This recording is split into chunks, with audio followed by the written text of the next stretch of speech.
ನಿತ್ಯವೂ ನಮಗೊಂದು ಚಿಂತೆ ಕಾಡ್ತಾ ಇದೆ. ಏನು ಚಿಂತೆ ಅಂತಂದರೆ ನಮ್ಮ ಹತ್ರ ಏನೂ ಇಲ್ಲ ಅಂತ. ಸಾವು ಬಂದೇ ಬರ್ತದೆ.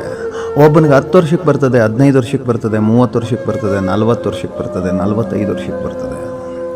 ಇನ್ನೊಬ್ಬನಿಗೆ ಅದು ಬರೋದೇ ಇಲ್ಲ. 80, 90, 100 ಆದರೂ ಬರೋಲ್ಲ. ಆದರೆ ಒಂದು ದಿವಸ ಬರಲೇಬೇಕು. ನಮ್ಮನ್ನು ಬಿಟ್ಟಂತೂ ಸಾವು ಹೋಗಲ್ಲ. ಸಾವಿನ ಜೊತೆಗೆ ನಾವು ಇರಬೇಕು. ನಮ್ಮ ಜೊತೆಗೆ ಸಾವಿದೆ.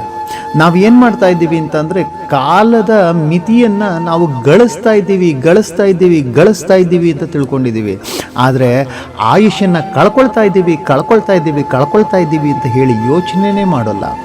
ಗಳಿಸೋದ್ರಲ್ಲೇ ನಾವು ಗಳಿಸಿದ್ದೇವೆ ಅನ್ನುವಂಥ ಭ್ರಮೆಯಲ್ಲಿ ಬದುಕ್ತಾ ಇದ್ದೇವೆ. ನಾವು ಏನನ್ನು ಗಳಿಸಿಲ್ಲ, ಎಲ್ಲ ಇಲ್ಲೇ ಬಿಟ್ಟು ಹೋಗ್ತೀವಿ. ಯಾರು ನಮ್ಮನ್ನು ನೆನಪಿಟ್ಕೊಳ್ಳಲ್ಲ. ಈ ಭೂಮಿಯಲ್ಲಿ ಅದೆಷ್ಟು ಜನ ರಾಜರು ಮಹಾರಾಜರು ಮೆರೆದವರು, ನಾನು ಏಕಾಜಿ ಚಕ್ರಾಧಿಪತಿ ಅನ್ನಿಸ್ಕೊಂಡವರು ಯಾರೂ ಇಲ್ಲ. ಅವ್ರ ನೆನಪು ನಮಗಿಲ್ಲ. ಇತಿಹಾಸದ ಪಾಠದಲ್ಲಿ ಅವನು ಇವನಿಗೆ ಹೊಡೆದ, ಇವನು ಅವನ ಮೇಲೆ ದಂಡೆತ್ತೋದ, ಅವನು ಇವನಿಗೆ ಚುಚ್ಚಿದ, ಇವನು ಅವನನ್ನು ಸಾಯಿಸ್ದ, ಅವನಲ್ಲಿದ್ದನ್ನು ಇವನು ಲೂಟಿ ಮಾಡ್ಕೊಂಡೋದ, ಇವನಲ್ಲಿದ್ದನ್ನು ಅವನು ಲೂಟಿ ಮಾಡ್ಕೊಂಡೋದ. ನಿಜವಾಗಲೂ ನೀವು ಬೇಕು ಅಂದರೆ ಗೂಗಲ್ನಲ್ಲಿ ಒಂದು ಭೂಮಿಯ ಚಿತ್ರವನ್ನು ತಗೊಳ್ಳಿ. ಆ ಸುತ್ತುತ್ತಿರುವ ಭೂಮಿಯಲ್ಲಿ ನೀವೆಲ್ಲಿದ್ದೀರಿ, ನಾನೆಲ್ಲಿದ್ದೀನಿ, ಇನ್ನು ಮಿಕ್ಕವರೆಲ್ಲ ಎಲ್ಲೆಲ್ಲಿದ್ದಾರೆ ಗೊತ್ತಿಲ್ಲ. ಆದರೆ ಅಲ್ಲಿದ್ದೀವಿ ನಾವು. ಯಾರಿಗೂ ಗೊತ್ತಿಲ್ಲದೆ ಇರುವಂಥದ್ದು ಅಲ್ಲಿರೋ ಅಂಥದ್ದು. ನೀವು ಯೋಚನೆ ಮಾಡಬೇಕಾಗಿರೋದು ಇಷ್ಟೇ. ನಮ್ಮ ಜೀವನದಲ್ಲಿ ಇರುವುದು ಎಷ್ಟಿದೆಯೋ ಅಷ್ಟಕ್ಕೆ ಸುಖ ಪಡೋದು ಬಿಟ್ಟು ಎಷ್ಟಿದ್ರೂ ಚಿಂತೆನಲ್ಲೇ ಇದ್ದೀವಿ.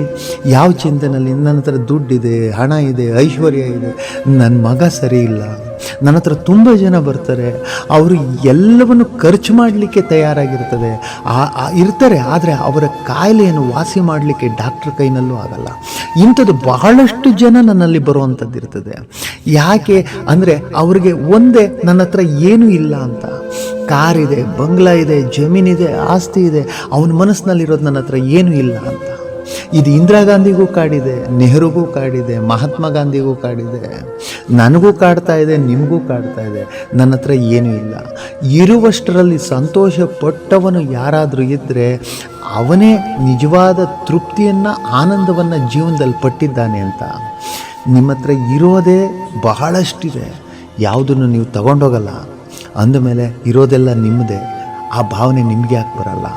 ಆ ಭಾವನೆ ಬಂದಿದ್ದಾದರೆ ನೀವು ನಿಜವಾಗ್ಲೂ ಏನನ್ನೋ ಗಳಿಸಿದ್ದೀರಿ. ಬುದ್ಧನಿಗೂ ಅಷ್ಟೇ. ಅವನ ಹತ್ರ ಏನಿರಲಿಲ್ಲ, ಅರಮನೆ ಇತ್ತು, ವೈಭೋಗ ಇತ್ತು, ಹೆಂಡತಿ ಇದ್ಲು, ಮಗ ಇದ್ದ, ಎಲ್ಲವನ್ನು ಬಿಟ್ಬಿಟ್ಟು ಬುದ್ಧ ಇದು ಯಾವುದು ಅಲ್ಲ ಅಂತ ಬಿಟ್ಟು ಹೊರಟೋದ. ಯಾಕೆ ಬಿಟ್ಟು ಹೊರಟೋದ? ಅವನಿಗೆ ಅದು ಯಾವುದು ಅಲ್ಲವೇ ಅಲ್ಲ ಅನ್ನಿಸ್ತು. ಆದರೆ ನಮ್ಮ ಹತ್ರ ಎಲ್ಲ ಇದೆ. ಮುಖ್ಯಮಂತ್ರಿ ಆದವನಿಗೆ ಅವನಿಗೂ ಆಸೆ ಹೋಗ್ತಾನೆ ಇಲ್ಲ, ನನ್ನ ಹತ್ರ ಏನೂ ಇಲ್ಲಪ್ಪ ಅಂತಾನೆ. ಸ್ಟೇಟ್ಮೆಂಟ್ಗಳನ್ನ ನೋಡ್ತೀರಾ ನೀವು? ಎಲ್ಲ ಮುಖ್ಯಮಂತ್ರಿಗಳು, ಉಪಮುಖ್ಯಮಂತ್ರಿಗಳು, ಮಾಜಿ ಮುಖ್ಯಮಂತ್ರಿಗಳು, ಪ್ರಧಾನಮಂತ್ರಿಗಳು, ಮಾಜಿ ಪ್ರಧಾನಮಂತ್ರಿಗಳು, ನನ್ನ ಹತ್ರ ಏನೂ ಇಲ್ಲ. ಇನ್ನೂ ಏನು ಬೇಕು ನಿಮಗೆ? ನನಗೂ ಗೊತ್ತಿಲ್ಲ. ಹುಡುಕಿ, ನಿಮ್ಮೊಳಗಡೆನೇ ಎಲ್ಲ ಇದೆ.